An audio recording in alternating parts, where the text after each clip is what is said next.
the game, cause see the boxing voice. Welcome back, gang, for the first time and hopefully many more to come.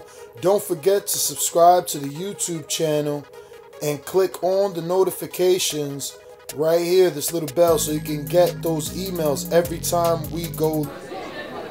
ThaBoxingvoice.com, live here with Gabriel Rosado, the real Rocky, Philadelphia zone.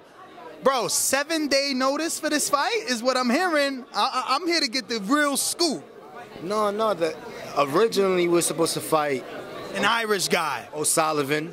Okay. Don't know why he turned it down, and then we were supposed to fight. They reached out to Jason Quigley, and that didn't work out.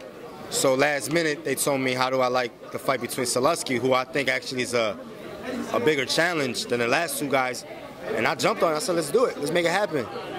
Bro, the real freaking Rocky, for real, because this is not an easy fight. I mean, when I seen, I'm like, damn, like, Gabe can't get a break. Yo, this is how we gonna do this? Because we want you to win. Listen, Sulecki don't got a break. You know what I'm saying? It ain't. Word? Yeah, because look, I'm a seasoned vet. So I'm not new to this, you know what I'm saying? So it's a perfect fight. I'm coming off a good rhythm. You know, if you look at my last 3 fights, Martin Murray, I felt that I boxed great. Glenn Tapia took care of business quick. And then my last fight with Arias, I walked out of the fight clean. It was a draw, but many people thought I won hands down. And I came out of that fight clean. So I'm coming off, I'm on a rhythm, man. And going into this fight, this is a good fight. Winner definitely steps up to maybe a world title next. I definitely agree with you. I think that there's so much riding on the line for this fight for yourself, because the minute you win, you're thrown in that Daniel Jacobs conversation because he just fought this guy, so it's an automatic barometer.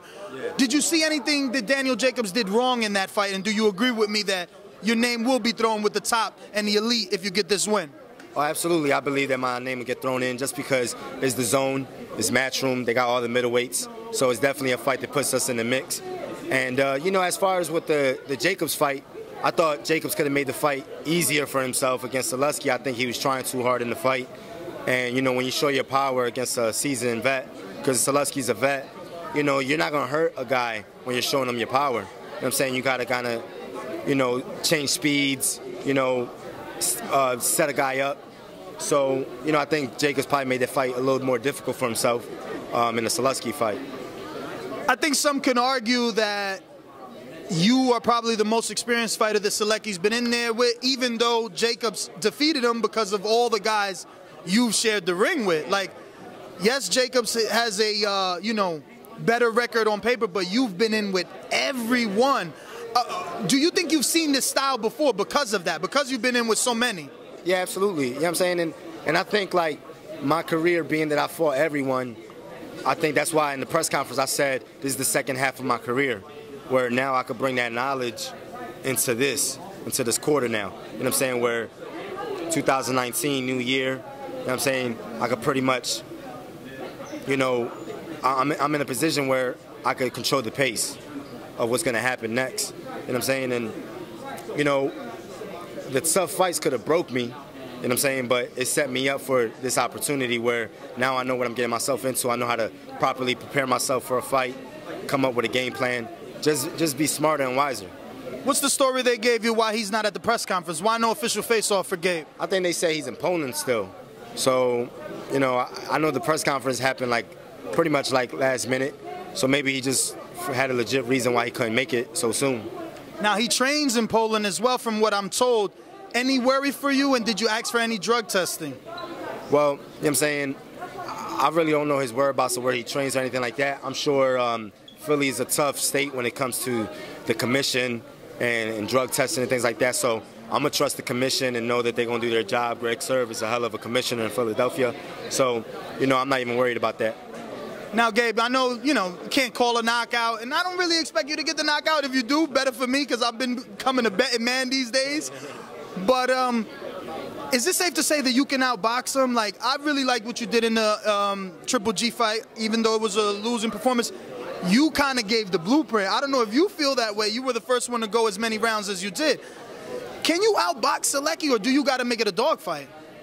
No, man, you know what I'm saying? Like, I think in this fight, I'm at a point in my career that I can kind of control the pace. And it all starts in camp. It all starts with just coming up with the game plan. We already know how to get in shape. It's just about coming up with a smart game plan to dictate the pace and control this guy.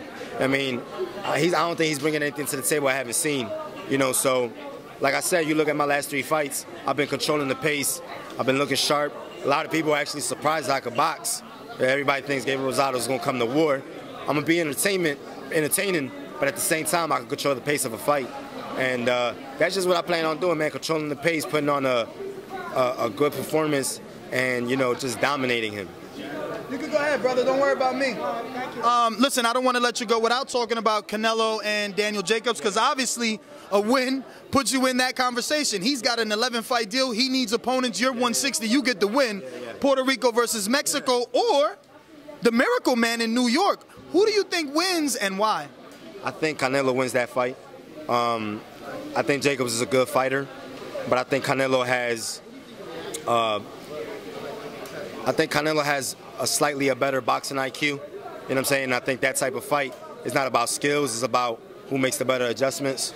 So I think Canelo, I think he wins the fight. But, you know, I don't have it by a landslide. I think I could go either way. But if I had to put my money on it, I'll put it on Canelo.